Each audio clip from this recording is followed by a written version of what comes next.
Welcome to Through the Glass Recovery Podcast, where we believe that connection is the opposite of addiction, vulnerability is the antidote to shame, and that recovery isn't just rewarding, it's also a lot of fun. We're your hosts, Steve and Julie. Listen as we get together with friends to shed light on the hard things, talk about the other side of addiction, and how we create a life so full there's no space left for alcohol. In this episode, you'll hear from our friends Debs, Brian, and Antje as we chat with them about rebuilding trust now that we're in recovery, which we all know isn't easy to do. We'll talk about trust in our marriages, trust in relationships with our kids and family members, and most importantly, learning to trust ourselves again as we gain our footing in sobriety. Remember that every time you hit like, or especially subscribe or follow, it lets the podcast platforms know that you think we've shared valuable content here, and other people that might benefit from our podcast will be more likely to see it. So we're here tonight with Debs, Brian, and Antje. Do you guys want to go ahead and introduce yourselves for me real quick? Okay, I'll start. Thank you for inviting me. It's a pleasure to be here. I am Debs. I am 60 in November. I'm here in Australia, down under, after spending 21 years in the United States. Thank you for asking me to join you. It's a pleasure. Thanks for coming, Debs. Brian. Sure, I can go next. Thank you. Hi, my name is Brian. I'll be 46 on Monday, so birthday coming up. I live in New Jersey. I am married with 2 daughters and 1 dog. I've been on a sober journey. I'm looking at my notes. This is my 4th go around at this. So I started in 2015, was sober for 4.5 years. And then I relapsed, and then I've had 2 other stints where I relapsed, and this is the 4th time. So yeah, that's me in a nutshell. It sounds like you're doing really great now. So we're super glad you're here and glad you're doing well. Antje. Yeah, hi. Thanks for having me. My name is Antje and I'm 44. I'm also married and have 2 children. They're 15 and 12 right now. And I have been trying to moderate how much I drink for almost 2 years, starting actually with the beginning of the pandemic, where I decided I'm only going to drink on the weekends, and was hoping for the longest time that at some point this would get easy to not white knuckle through Monday through Thursday and count the hours on Friday until I got home. So it never did. And then after a while, I couldn't hold it together anymore and decided to let it go and drink every day again. That was last year in the fall until Christmas, New Year's. And then I thought I need to get it together and couldn't. And that was the end. Then I decided that's it. I'm going to quit. And so I have been now 8.5 months sober and never look back that this was the best decision, but it's still hard to stay on track. So it gives me goosebumps that it's been 8.5 months, because I remember meeting you when you were about 1 weekend. So super cool. Yep, the same thing happened here. I can just feel it all. It's awesome. Right? Antje, it really is. Yeah, thank you. Good stuff. Well, I'm really glad you guys are all here tonight. So for most of us, while we were still drinking, we did some pretty awful stuff. Some of it was just cringy, embarrassing stuff that was unpleasant to think about the next day if we remembered it. But some of the things we did affected not just ourselves, but others and our relationships with them. Alcohol damages relationships. Trust gets broken. When have you had to rebuild trust? What did that look like? Well, I can go first. Just open. So I will tell you, when I thought about, Steve told me the topic, and I thought about how I wanted to talk to it. I thought about it in terms of my trust with my sobriety, which I don't know why it didn't dawn on me. You know, as I heard you just ask that question, Julie, I can certainly talk a lot about. I'm married, but my marriage is going through a pretty big strain right now, and it's in very, very large part due to my drinking. I'm actually at my parents' house right now. We're at a point where we're taking a break, and I'm optimistic we'll turn it around, but yeah, things have gotten bad. So the trust with my wife, maybe I'll come back to that, but that's definitely something I can talk about. So I mentioned I've had this is my fourth stint. I'm on day 68. My first stint in sobriety was 4.5 years. It was June 3rd, 2015. I went to a happy hour. Buddy was leaving, take another job. And I wound up getting at the happy hour too friendly with a female coworker. I mean, it was in the bar, nothing, it was, PG-13, somewhere in the middle. It wasn't anything, it wasn't an affair, but I was drunk and I would never have done that if I wasn't. So I told my wife the next day, and the look on her face, like, it hurts me to think about it now.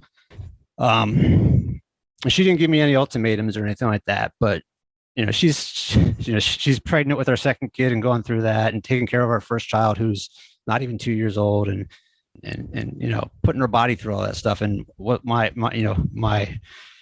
gratitude, or I show my gratitude by going out and doing that. So I was just like, no, fuck this. I got to stop. I thought about it in the past and I just never had the guts, but we dumped everything. I told her I was going to give it up. Again, she didn't give me any ultimatum. I made the decision, dumped it all.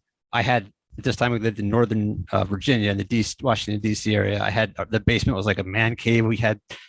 I was a member of Beer of the Month Club or whatever. So I had all these bottles and stuff. All of it just went, and I dumped it. Or if there's bottles that were unopened, gave those away, whatever. And I think that went a long way at that point to restoring the trust. But I backed. I'm gonna pause there. So the three things that I think about when I'm thinking about my trust in sobriety with respect to myself are, do I trust myself not to break or crack? That's number one. Number two is, do I trust the person I am when I'm sober, which maybe sounds odd, but I can explain that. And then number three, I thought about, and this is the most dangerous one for me, and I hate even saying it out loud, but we're about transparency, right? So do I trust that I really want to maintain my sobriety? And I say that because, and Steve knows, this a little bit of my story, that time, that 4.5 years ended in November over the Thanksgiving holiday in the US. I was at home here in Pennsylvania with my dad and my brother.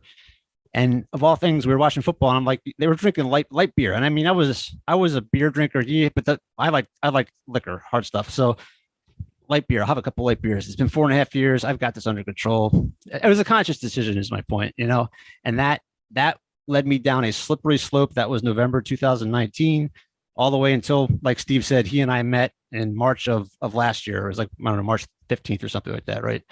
So that was my first, I don't want to say failure. There's probably a nicer way to say it, but that was my first, slip. And it was a conscious decision. So do I trust the person I am when I'm sober? I put that down because I think I have a lot of self-confidence issues or self-esteem issues. I always have. And as a lot of people who are alcoholics can probably relate to, when you drink, that goes away to a degree, right? So anytime there's a social situation or any kind of, anything, family gathering, whatever, since I've been an adult, I've wanted to have something in my hand. And when I do, I'm relaxed and I'm confident and I'm fun and I'm funny.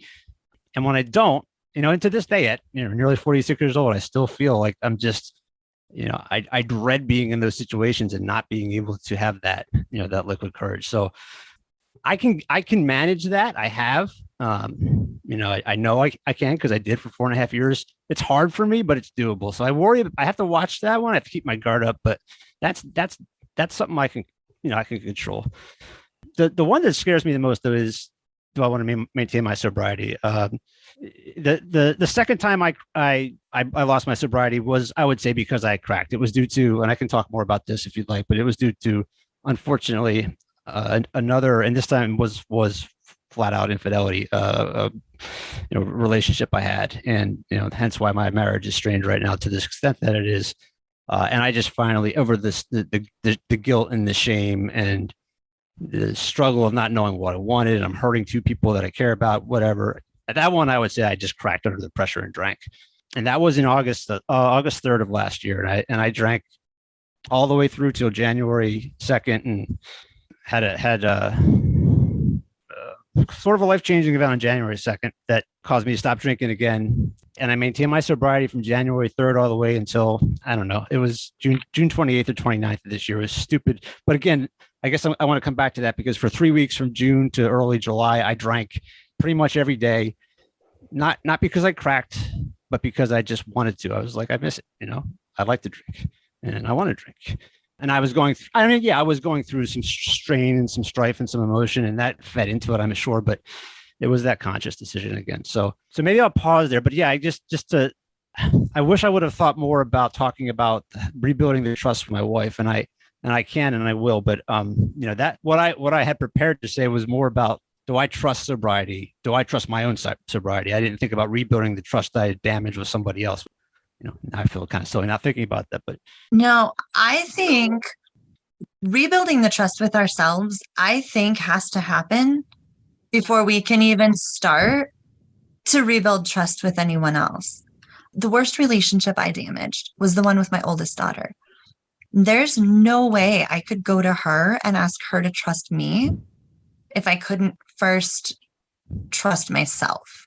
That wouldn't be fair to her to ask for her trust if I didn't feel like I could trust myself. My big thing was being such a perfectionist and all this pressure that I put on myself that I felt like was being put on me, everything. And I would be perfect and I would be perfect and I would be perfect. And then I would crack and I would fall apart. And it would either just be like sobbing, crying on the floor in the bathroom, or it would be raging, throwing shit, breaking things, screaming, absolute, complete, out of control meltdown. And that wasn't necessarily when I was drunk. That was just when I cracked under all the pressure and I couldn't be perfect anymore. And my oldest daughter said it once perfectly. She's like, I know that in 4 or 5 months, it's going to happen again. Like, I could usually hold it together for 4 or 5 months and then I would fall apart. And she was absolutely right. Like, she could feel the cycle. She could feel when it was coming again. And the very last time that I drank, well, I guess maybe not the very last time that I drank, my rock bottom was the worst meltdown I ever had. And it was a couple of months later, I asked her for her forgiveness. And I told her I don't expect her to trust me, but I asked her to let me show her that she could trust me. And I don't even blame her. She was just waiting for it to happen again, just waiting. And then 6 months went by, and I think maybe she kind of started to trust that maybe I was going to keep it together. But I mean, it took me that long to prove to myself that I was going to keep it together. And I had to completely give up trying to be perfect. I had to just go ahead and own all of my flaws, because that was the first step to being able to control my emotions and prove to myself that I could be a good person who could not completely lose her shit over things. And it took a lot of just time. You can't just tell somebody I'm changing and expect them to believe you, especially when you've been doing the same damn thing for their whole life. I mean, I think that's something that I need to say to my wife. What you just said, I really like that. I'm going to remember that. Yeah, I don't expect you to trust me. I don't deserve you to trust me, but I'm going to ask you to, if you can find it in yourself to let me prove it to you, or however you said that. But and you're absolutely right. I feel better now talking about trust in relationship to myself, because yeah, if I don't trust myself to stay sober, why the hell should I expect her to trust me? Mm-hmm. Brian, I was thinking in the same direction too. So you're not the only one. Yeah. Cool. Yes, and I can relate to these things. And especially when you were talking about your struggles with your wife, I remember laying in bed the night before our wedding, struggling not with the decision that I'm going to get married, but struggling with the thought that I still had secrets and I still had all these issues that I did not tell him, and how unfair that was for him to just let him walk into this, what I thought was this messed up person that he didn't really know, because I was hiding so much. So I do remember that. And that was something that I thought of when I saw the question that came down to, how that all unfolded over 22 years of marriage then. Because of course, it does show up at some point, and I made the decision, for example, so I'm not just coming from a history of just drinking. It was a class addiction that was an eating disorder beforehand that I kept secret, that was pretty severe, and managed to, and he was so oblivious to it all that it was so hurtful to him when I finally came out and told him that he felt like such a fool that he didn't see it the whole time. That was actually what was so damaging to this relationship, that I had held it back because I was so afraid he would take over and dictate how I would somehow deal with it. And he was, on the other hand, so hurt that he felt like such a fool for not seeing it and for not like, so it, yeah, that was part of it. And then also this deep hurt for me not wanting to tell him. So it was a big struggle we had to overcome there, where we basically ended up agreeing that I told him that the biggest fear was that he would be controlling. And so we ended up making an agreement that every 15th of the month, I would let him know how I'm doing, and the rest of the time he wouldn't ask. So I wouldn't feel like I had to constantly report when I was failing in something, but at the same time, he wouldn't be left in the dark.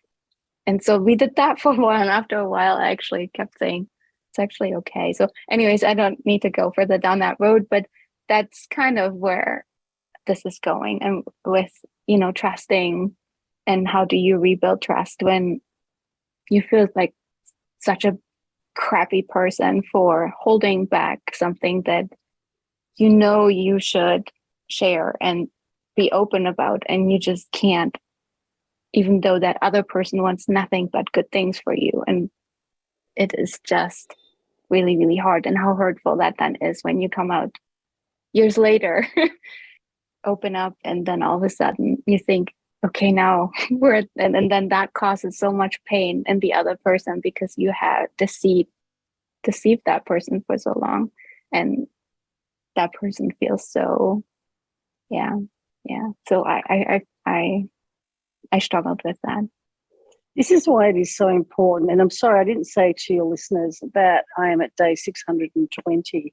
This is Debs from Down Under, and I too am married, and I wasn't sober for any day of my marriage, and I'm coming up to 21 years apart from the last 20 months. And it's so important to be true to ourselves. And I think in any relationship, even with people that we may not trust, it's only time that will actually fix that, right? We have to show by example. And this is what's important, that we're doing this and getting the word out there, because right now there are so many people sitting, probably listening to this, thinking, I'm hiding this.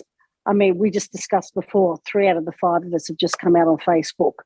I've had my closest friend's husband come to me, and I've known her since I was 12.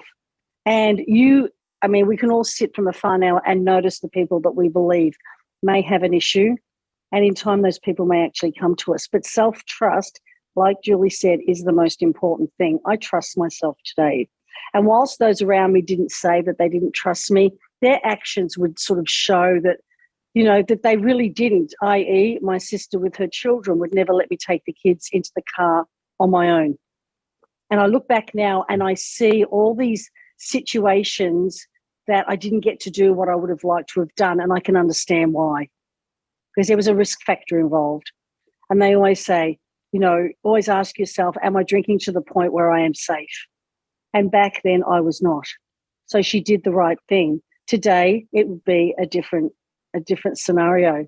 So we have to give ourselves grace. We have to be patient, and we have to have time to let it just work itself out. And I don't know when it changes and when it unfolds, that people just then look at you and know that you are different and will trust you again.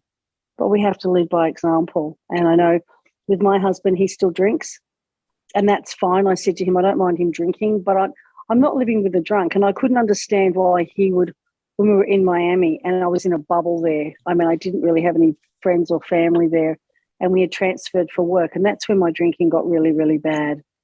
And I also know by giving it a break, which I had done for a few years back, for maybe 2.5 months, that when I went back to it, I drank more than ever.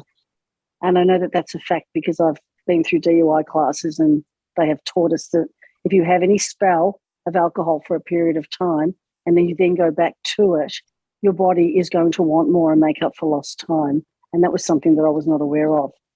But, trust is a beautiful thing. I can trust myself today, and for that, I'm forever grateful. It's an incredible feeling to finally get that back, isn't it? Absolutely. I remember not being able to trust myself to drive home my first day back at work. I couldn't trust myself to drive home. That was day 2 from work. I didn't have any money. I didn't have any money or a credit card or anything, and I still couldn't trust myself to drive home. That's like, it's physically impossible. But when you have a problem like what we have, anything is possible. Like, you figure out how to make it work. And that's what I was scared of. How was I going to make it work? Ask somebody for money, I'll get it for you later, whatever it was. And I just didn't want to do any of that. But there's the trust in myself. I don't know, that started so small. I essentially just went into a bubble and didn't do anything outside of, like, go to work, go home, go to a meeting, go to work, go home, go to a meeting, go to work. Pretty much that was it, until it was just to get the trust to drive, to do something, not let alone the trust of my wife or anything else. I couldn't even consider that. That was way too far beyond any thought I had at that time. It was just like, how can I get through the day? I had to trust myself to get through there, just from point A to point B, because I had pretty much ruined it everywhere else, at least in my own mind. I mean, like you said, you start to learn that your actions are going to speak louder than those words. Okay, if I just keep doing essentially the next right thing, if I just keep hanging on, and if I keep starting to tell the truth, and I start owning my part, my side, then things will change. Things change inside first, and then on the outside, it's like watching your child grow up. You don't see them grow up. You don't. Every day they grow just a wee little bit, and then you turn around and you look at a picture from a year ago and you're like, holy cow, you grew 4 inches. Like, when did that happen? Except for if it was like a cousin or something like that, and you see them once every 6 months, they look different because they grew. All those people around you don't see anything different. It's just a small change. So, I mean, the image of you, the way I see it, is the image of me in my relationship. It's hard to change that because the growth is really hard to see. It takes time, like you said, Debs, patience, and to trust. I think the most important, like we've all said, is the trust in ourselves, and then how that shows up everywhere else in the relationships, and then in the conversations, and how, like Debs said, how you're treated, even how my kids react. My children, if anything, they were the first ones, because they forgive really, really easily. They forget really, really fast, and all they want is your attention, and they want your love. And all of a sudden, they start getting a version of you that's way better than what was before, and they're just happy. Isn't that encouraging though? Like, that's your first cue. Hey, I'm doing something right. Right? I think that's really neat. When my kids started coming to me when they had a problem, because they trusted that I could help take care of that problem for them. They came over for a hug because they needed a hug. I don't remember that. They may have done that, but I don't remember it. There's a lot of those times that I don't remember because I was too far gone to remember those. Whether it's the hurrying up and reading a book before bed or whatever that was, not even knowing skipping over words and pages just to get done with that. And here they are, not 3 months later, coming and asking for basically emotional support. One that, you're not present for before. Just that's, I think, the first place it shows up in human contact was my kids. Absolutely. And it's the energy that you bring. Your energy is changing, right? Nonverbal communication is a huge part of what we sense and who we are. I mean, there are basically 20 great benefits that change in 30 days, and physically we look differently. The light is back in our eyes. That's a big one. You're present. Those children can feel, and you've now given them a safe space. It is about them and everyone around us feeling safe around us again, where before they would have some doubt, in my case anyway. Yeah. That's been the biggest factor. One thing that Steve said sparked a thought. I'm going to kind of take it a different direction. I hope that's okay. I read a book a long time ago when I was drinking heavily. Most of you have probably heard of it. It's called Girl Wash Your Face by Rachel Hollis. There was one chapter that was like a slap in the face. And it's about keeping promises to yourself. And it's been years since I read it, so I'm not going to say this the way she said it in the book, but I prioritize keeping promises to other people. Absolutely. If I promise you that I'm going to show up somewhere, I'm probably going to do it, and unless something serious gets in the way. If I promise myself something, there's a really good chance I'm just going to blow that off. And I think we have to, that's how we learn to trust ourselves, right? We keep promises to ourselves. If I promise my kid something and I don't follow through, the next time I promise her something, she's not going to trust me. And we build that up over time, to ourselves. We make promises to ourselves constantly that we just forget by 5 o'clock when the wine witch is calling, right? Every single day you wake up, I'm not going to drink again tonight. And by 5 o'clock, you're like, never mind, it's fine. You wouldn't do that if it was your kid and you promised you were going to take him to the skating rink and be like, oh, never mind, it doesn't matter, right? And I think we have to have enough self-worth that we believe that we deserve to keep those promises to ourselves, because we put ourselves at the very bottom. We'll keep a promise to every other person around us as much as we possibly can, but we don't treat ourselves with that kind of respect. And I think that's a really important step to take, is to just acknowledge that we're just as important, maybe even more important than a lot of the other things that we're promising to do. Yeah, that kind of goes along with that. I feel less like a fraud nowadays when I'm around my kids than I used to. It was so painful to feel all that love and all that trust and everything that they brought to you, and felt like they shouldn't. You wanted to sometimes say, don't, I can't deal with this. I can't do this. I am not what you think. I am not who you think, And now that I'm able to actually act without being blurry minded, and I don't know what, I feel less fraud. I feel more able to actually live up to what they see in me. And that feels much better. Yeah.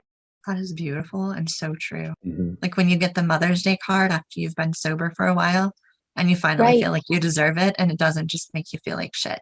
And it's not like just a stupid lie that they don't see you. They don't really see you. You are such a freaking failure, And now it's like, yes, I am doing the best I can. And that's actually my best motivation every day, that I want to be able to look them in the eyes and say, I'm doing my best. And I didn't used to do my best. I was hiding. I was numbing everything. I felt I wasn't doing my best. Now, when you're there and they ask you for your 100%, you can give your 100%. Yep. Even if it's not perfect, it is my true 100%. That's right. And I think that is one of the most beautiful things about that, is being able to teach your kids that it doesn't have to be perfect. Right. But this is my 100%. And the other thing is having the courage to ask for help. I can't do this. It's okay if we go and ask for help. Right? Asking for help, there's trust written all over that. Just the fact that you turn around and ask for it and saying, listen, I'm going to trust you with this. Because that's the other thing we have to learn outside of that, is how to trust other people again. how to trust them with our story, how to trust them with our vulnerability, something that we were just afraid of to begin with. I know I drank it away, made sure I didn't want to talk about it. But I guess not just trust in ourselves, just trust in other people, giving that away so it doesn't come back and harm us. Because Jesus Christ, I had to trust that I wasn't going to be judged. Showed up at meetings, first place. Yeah. When You're I just told, like me. Yeah. yeah, Go ahead. when I told my husband that I quit drinking, and I was fighting that for a good 10 days, that I didn't tell him what was going on, and he just kept looking at me like, what's going on? It just gave me space. I did not say anything. And then he finally, I still remember we were done with dinner. He sat down and he took my hand and he just looked at me and said, what is going on? And in that moment, I struggled. I looked away. I was like going in my head back and forth. Do I say something? Do I not? Do I say something? Oh my gosh, am I going to say something? But then I thought back, I did this wrong once and it hurt so much. I'm not going to do this again. And so I told him, and I trusted that he will not, say, what again? Something that you kept secret? What again? We're going through this, that I trusted that he would, that it wouldn't be a negative response, so to speak. And we could get through this too. And he was actually quite confused. And he thought, really, I think you're overreacting. It's not that bad. And I had to be more and more honest about what really was going on with the drinking. So he understood, but it was much easier than the first time. Yeah. And I trusted. That's the thing too, you have to be honest. And even when we may say little lies, and I know I'm thinking of friends here that their husbands or their wives will say little lies to them, but then it gets you thinking, well, what else are you actually hiding?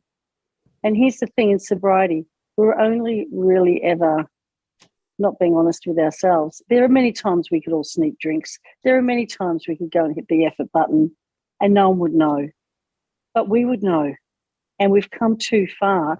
And it is my fear of never going through that detox in those 2 weeks again that keeps me on this honest path of just keep going. None of us ever have to do a detox again. And that feels bloody fantastic to me. It's a healthy fear. But the one thing I was going to add, and it's a little bit off track too, is with the trust. My dog, who I had for 12 years, Dixie Girl, she was beautiful. She would sit with me in the apartment while hubby was working with the door closed. Do you know, this is a fact, if I went to that fridge and grabbed a bottle, she would bolt and go into the bedroom and go on the bed. And that breaks my heart to this day. She knew that somehow whatever was happening to me was going to change. Either I was going to get louder, I'd want to hug her more. You know how it goes. I mean, Our behaviour changes, right? Just slightly. But she sensed it. And I actually made amends to her too. She's not with us anymore. But if the dog knows, my God, how could everybody else around us not know? We think we're invisible when we're drinking. We think that we don't smell. We think that people don't know. They do. Your kids, you don't have to worry about how you smell anymore, Steve. Neither do you, Julie. Do you know what I mean? I don't. And that's a great feeling. I can smell it on others now. And I've got a friend at the moment, and I know maybe down the track this will happen. She is what I thought was a normie drinker. I can hear on the phone these days the bottle being unscrewed, and I know that it is wine. You know how our senses are so alive? And this is during the day, and I'm having the conversations with her about my sobriety. She's very close to me, but I know what is going on. And we just have to stay there and wait till the time is right, until she decides that maybe she does or maybe she doesn't want to address it, because it's not for us to say. Yep. Could say the same about my mom. Same thing. I'm on the phone. It's quite triggering, actually, still. I can hear how she pours the glass of wine, how she drinks it, the swallows. I can basically smell what it would smell like. And I part of me gets really upset that she's still drinking, Yeah, it is. And part of it knows you can't change it. You can't do anything about it. You have to let her be. And it's, not my job to convince her to quit. And we had conversations and she doesn't want to. She's still painting the picture of this is her enjoyment, and it's not. So The You have only to thing let we it can go. really do in situations like that, though, I think that's where, when we're honest with people and we let them know that we're struggling with alcohol, that it's something that that we're working on, we're in recovery, we're open and honest about that, that creates someone they can trust to come to whenever they are ready. Right. That was one of the hardest things for me, was finally trusting other people with my story. And I think that the more of us are honest and just talk about it, the more people will trust that they can talk to somebody. Yeah, and it is frustrating because, and I know this person has a water bottle with them, so I know, and I know they don't drink soda. So I'm not just saying, oh, they opened a bottle and it could be something else. I'm very much aware that it could be, but I know for a fact that it isn't. And it's just, as you said, we have to be patient, to sit back. A friend of mine says the 3 Ps, people: practice, patience, persistence. And I always remember them too. I have my little mantras that I live by. And it's like from day one, I said, okay, I didn't know where to turn. I didn't know where to go. This was before, I don't think I found the app for 3 months. And I was just YouTubing and doing other things. But I just said to myself, alcohol's irrelevant to me. And I said it 20 times a day, every day. And I still do. And I've rewired my brain, and now alcohol is irrelevant to me. I do not have cravings. I can't tell you the last time I've had cravings. And I've sat in pubs and I've sat through 5 and 6 hour lunches. The only thing that gets tiresome is when you kind of get lost in the conversation, and then I can smell the glasses on the table and things like that because my nose is so strong. So again, we have to monitor, and we're in control of what we do. As a friend of ours, Shiki says, the 2, 3, 4 hour rule. 2, they're fine. Talk to everybody in the first 2 hours. The 3, they start to turn, and the 4, you're out of there. Because that's what happens. And everybody gets excited and the journey goes on. But, we can be a part of it. And people think, I always thought I wasn't going to be fun. I was going to be boring. What am I going to do with that alcohol? I've drank for 40 years every day. This is, oh God, I'm going to be something. Like, who am I going to be? Well, guess what? It is so the opposite. And alcohol does lie to us. And it does promise everything that we don't receive. Sobriety delivers what alcohol promises, right? That's what they say. So, it's only in time that we learn these things, and all our journeys are different. But we are happier, funnier. I laugh more today. And I love just being around the people that I love being around. I just love it. It's just because I'm there with them and they know that, and they're loving it more too. You're where I want to be, Debs. That's where I want to be, because like I said before, I worry that my number 2 reason for not trusting myself is am I the kind of person, am I the fun kind of person, the relatable kind of person that people want to hang around when I'm sober? I worry that I'm not. And then that leads me to my number 3, which is, well, do I really want to maintain my sobriety? And I did it for 4.5 years. And you're right. Because it wasn't miserable the whole time. It was rough at first, and it got easier and easier. But I regrettably went back to the bottle, and now here I am stuck, and I've come nowhere near that stretch in the 3 times I've tried again. So yeah, I want to get back. I aspire to get back to where you're at, or to get. I don't know that I ever was there, but to get where you're at. Yeah, Brian, I can relate. It's like this, especially that social anxiety where you feel like you can't do it without. But anymore, I tell myself, you have the choice to either be anxious now and just be in the moment anxious and get through it, or you drink now, and then you're going to have all that anxiety just as uncomfortable as you would have it now later when the alcohol withdrawal kicks in, and when I rehash the entire thing, what I did when I was drinking, because I was drinking. So try it the way where you're there in the moment sober, and this discomfort is gone when the situation is gone, but then you're done with it and you did everything you could in your power and everybody's uncomfortable. You know what I mean? So I kind of walk myself through that. It's like, do you want it now or do you want it later? Because you have that choice, and I'm choosing now. And I used to do later. That didn't work much better either, honestly, because I'd wake up in the middle of the night with panic attacks about what I didn't say and what I said and how I behaved and whatnot. Yeah. Usually the discomfort is a lot worse if you choose the later option, because you do something stupid or embarrassing, right? Or, and then you can't even trust yourself when you drink, right? So it's like this alternative is now going better for me, whereas I can trust myself in the moment. I don't have to work through this buzz that I'm feeling, just so I'm not feeling anxiety. I'm not clear-headed to act and say what I want to say. And nobody's going to notice that part because they're all buzzed and they don't pick it up anyway. That's true. So, yeah. That's a really good point, in that all of the work that we're doing, all the time we spend sitting here talking about all of the hard things that we go through and processing them, the more we do that, the more we can trust ourselves to get through the next situation.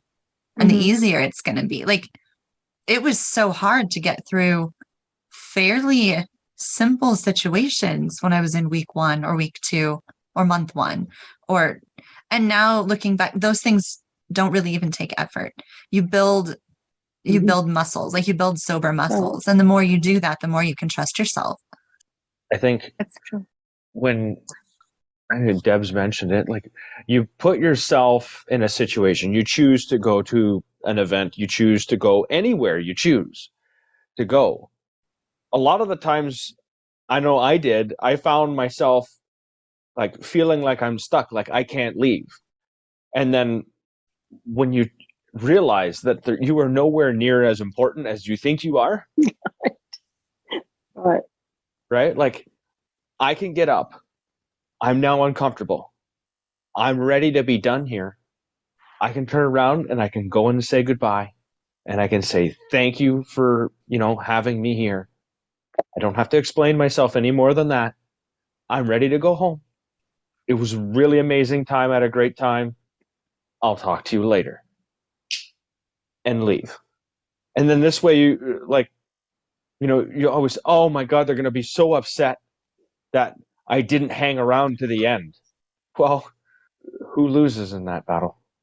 You do. You wake up and then you're not present again the next day. And then you're not present again the next day. All we did was we didn't trust ourselves to leave when that little inner voice inside said, you know what, I'm done here. That was the time. And then it says it again, you know what, I'm done here. And then you either crack the drink or you stop asking for help or you do something like that. And all that is not trusting yourself to do that right thing for you in that moment. Because in the end, you're not really hurting anybody else's feelings. You're just hurting yourself. Yep, got to be true to you. You've got to be. And I've done this before too, where if I've gone to somebody's place and I've actually rang the host and said, look, I'm going to come, but it'll only be for a couple of hours. If I don't get to say goodbye to you, consider that happening now. I just want to thank you for having me, and it's done. Okay?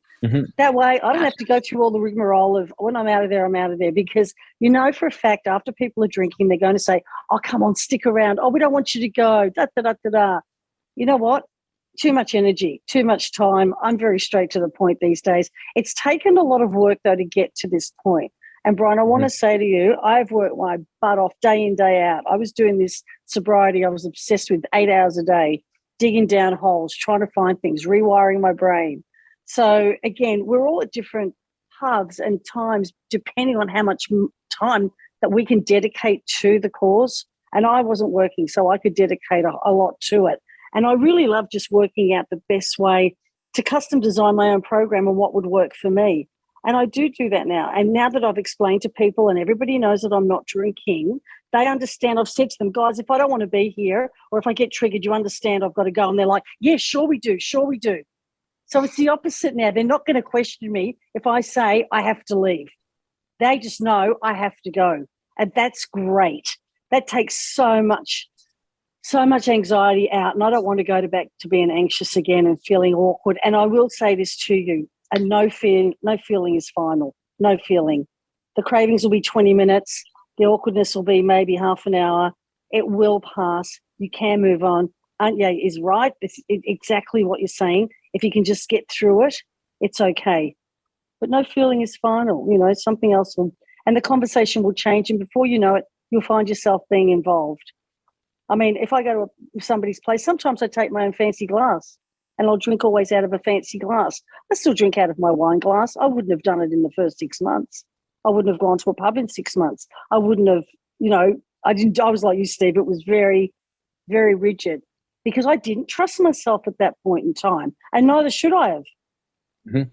Took probably the first 12 months was all about just not drinking. That's why I too had a cross addiction for eating, because I've eaten my way into sobriety. But that's what it took. You know, now I'm trying to work on the weight and the emotional side in the second year. But I understand why this path, it's not just like I thought, 30 days done, I'm going to be fantastic. It's all over. I'm healed. Yay. Let's shout it to the clouds. Well, that's not how it happened at all, as I learned. And it is a forever path because, like Julie said, we're forever learning. We're forever learning. There's always something else to learn. So sobriety is far from boring, people, let me tell you. And it's good stuff. I think that what you said right there, every craving will pass, every emotion will pass. And somebody said something to me way early on that stuck. And that is, nobody has ever regretted waking up sober. Right. Mm-hmm. Well, Debs, Brian, Antje, thank you three for coming on tonight and joining and sharing your thoughts and sharing your experiences with us. It's been really, really awesome. Thanks for having me. Thank Yeah, you. thanks. It's been a pleasure. Hope it And helps. really great, you guys. I think it will. Thank you so much for sharing. All right. Till next time.